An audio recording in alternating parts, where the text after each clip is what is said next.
وزیر دفاع خواجہ محمد آصف کی ایکس یعنی ٹویٹر پہ ایک پوسٹ نے ہلچل مچائی۔ پرتگال سکینڈل کا انہوں نے ذکر کیا، لکھا کہ وطن عزیز کی آدھی سے زیادہ بیوروکریسی پرتگال میں پراپرٹی لے چکی ہے اور شہریت لینے کی تیاری کر رہی ہے۔ خواجہ صاحب نے اپنی تفصیلی ٹویٹ میں شاید جان بوجھ کر اپنا فوکس صرف ان بیچارے بیوروکریٹس پہ رکھا جن کی پورچگل میں سرمایہ کاری کے ذریعے شہریت کی تعداد ہمارے اندازے کے مطابق 2 درجن سے زیادہ نہیں ہے، مگر حقیقت بہرحال کچھ اور ہے۔ گزشتہ 10 سالوں میں کم از کم 20,000 پاکستانیز تقریباً $10 بلین پورچگل کے ریل اسٹیٹ پروجیکٹس میں سرمایہ کاری کے لیے منتقل کر چکے ہیں۔ جی ہاں، تقریباً $10 بلین، جن میں شاید بڑے پیمانے پر بلیک یا گرے منی بھی تھی۔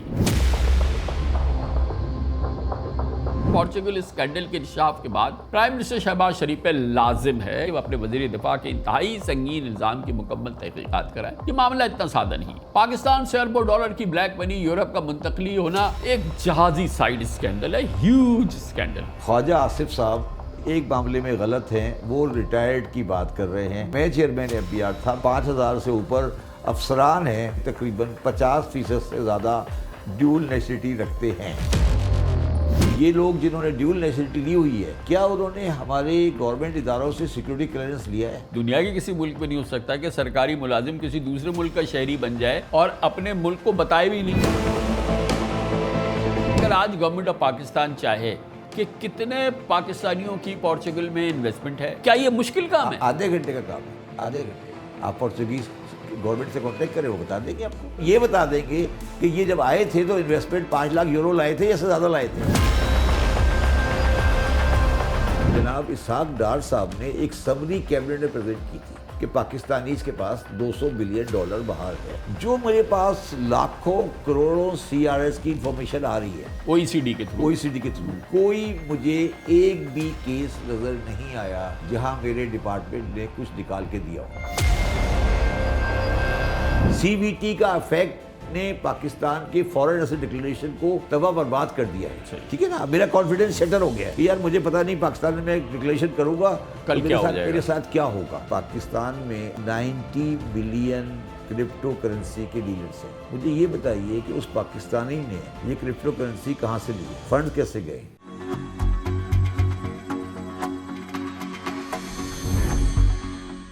کیا آپ جانتے ہیں کہ اس وقت ہم پاکستانیوں کے $100 بلین سے زیادہ کے ایسٹس بیرون ملک میں ہیں؟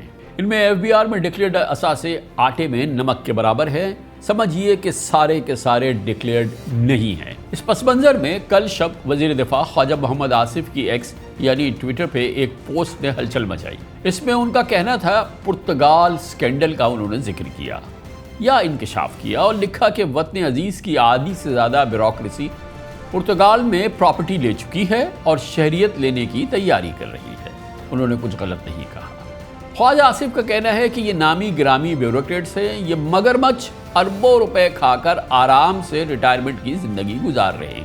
گویا ان کا کہنا تھا کہ یہ سارے کے سارے ریٹائرڈ ہیں، انہیں شاید ان حقائق کا دوبارہ جائزہ لینا ہوگا۔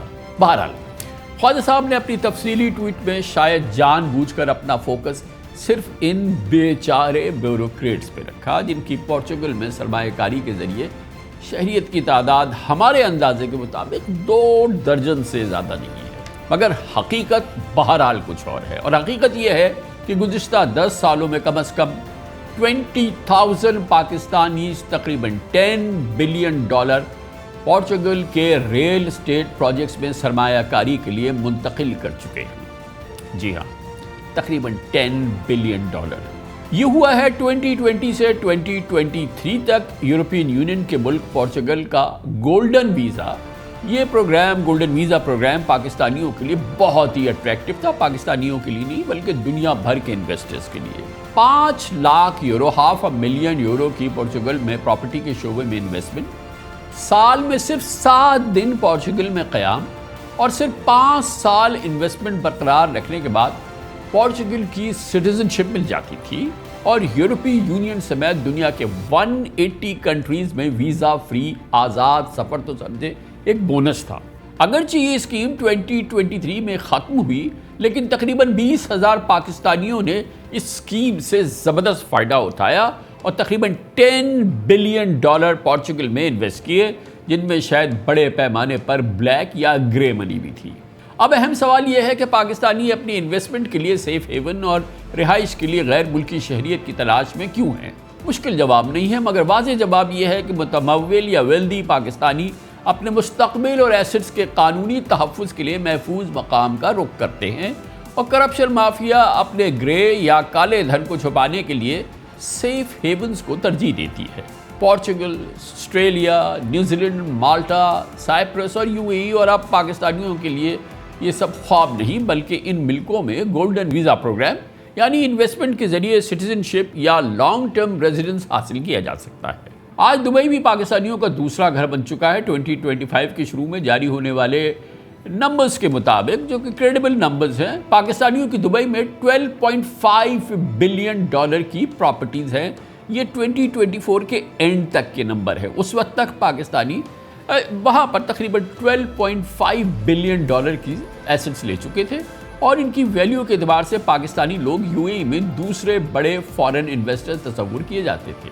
پورچگل اسکینڈل میں بظاہر وزیر دفاع خواجہ آصف کا کہنا ہے کہ پاکستان کی کرپٹ بیوروکریسی فارن معیشت اور دوسری بینکوں کا سہارا دیے ہوئے ہے، مگر بیرون ملک منتقل ہونے والے تمام ایسٹس غیر قانونی نہیں ہیں۔ اہم کوشچن یہ ہے کہ آخر یہ سب کیوں ہو رہا ہے؟ وجوہات صاف ہے۔ پاکستان میں پولیٹیکل انسٹیبلٹی، گویا جب حکومتیں بدلتی ہیں، پالیسیز پلٹ جاتی ہیں، اکانومی غیر یقینی صورتحال سے دوچار ہوتی ہے، ٹیکسوں کی بھرمار ہوتی ہے، انصاف ہوتا نہیں ہے، انویسٹمنٹ پر لیگل پروٹیکشن کا فقدان ہو، تو سرمایہ کار انویسٹر یقیناً ایسی جگہ انتخاب کرے گا جہاں اس کے ٹیکس کی بچت ہو، اور اگر کوئی کنٹروورسی ہو تو فوری انصاف مل جایا کرے۔ ہمیں یاد ہے کہ 2016 میں پیناما پیپر سامنے آئے، پھر بہاماز لیکس آئیں، اور پولیٹیشنز، بزنس گروپس، بیوروکریٹس، ججز تک کے نام سامنے آئے تھے۔ سینکڑوں پاکستانیوں کی ہزاروں آف شور کمپنیز اور اربوں ڈالرز کے ایسٹس کے ڈاکیومنٹس سامنے آئے تھے، لیکن سزا ملی تو صرف اور صرف former prime minister Nawaz Sharif کو، اس کی بھی صرف سیاسی وجوہات تھی۔ اس کے علاوہ کسی پاکستانی کا جس کے ایسٹ سامنے آئے تھے بال بھی کا نہیں ہوا، بلکہ اس کے بعد 2018 میں نون لیگ کی حکومت میں ہی جناب شاہد خاقان عباسی نے ایک فائنینشیل ایمنسٹی کا اعلان کیا، اور 2019 میں PTI کی حکومت میں عمران خان نے 2 بار ایمنسٹی دی۔ اسکیم لے کے آئے ہیں اپنے اثاثوں کو ڈکلیئر کرنے کی، یہ سب سے آسان اسکیم ہے۔ یہ ہے 30 جون تک۔ یہ آپ کے پاس ایک موقع ہے کہ جو بھی آپ کی بینامی پراپرٹیز پڑی ہیں، بینک اکاؤنٹس پڑے ہوئے ہیں، ان سب کو آپ ڈکلیئر کر دیں۔ جو disclosing the source of income investment, یعنی جو آپ جب انویسٹ کرتے ہیں پراپرٹیز میں، اس کی ہم نے ایکسٹینشن 30 جون 2021 تک کر دی ہے۔ ایمنسٹی کے بغیر آپ ٹیکس ریفارم نہیں کر سکتے۔ آپ نے ایک موقع دینا ہے لوگوں کو ٹیکس پیئر بننے کا۔ آپ نے موقع دینا ہے کہ جو آپ نے ٹیکس ایویژن کی ہے اس کو آپ سفید کر لیں تاکہ وہ ٹیکس نیٹ میں آ جائے۔ ان ایمنسٹیز کے ذریعے پاکستان اور بیرون ملک بے نامی اور آف شور اثاثے ڈکلیئر کرنے پر بڑی ٹیکس کنسیشن دی گئی، مگر public office holders Amnesty scheme سے فائدہ اٹھانے کے اہل نہیں تھے۔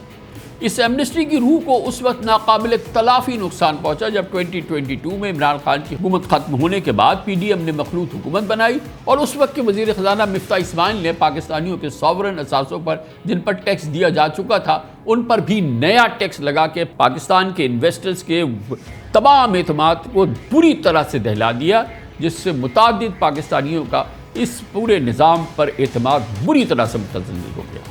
اب مفتاح اسماعیل کہتے ہیں کہ ان سے غلطی ہو گئی۔ یہ غلطی ہو گئی تھی، میری سمجھ پھیر ہو گئی تھی، جس کو میمن میں کہتے ہیں، کہ میں یہ سمجھا کہ یہ انکم ٹیکس لگ رہا ہے، ٹھیک ہے، اور یہ انکم ٹیکس نہیں ہے، یہ اس چیز پہ ٹیکس لگا تھا جو ویلیو ڈکلیئرڈ تھی، اس پہ CVT نہیں لگنا چاہیے، ٹھیک ہے، اور یہ میں نے غلطی کی۔ آپ کی معلومات میں اضافہ کرتے چلوں کہ 1958 میں ایوب خان کے دور میں پہلی ایمنسٹی سے 2020 تک پاکستان میں 11 ایمنسٹی دی جا چکی ہیں۔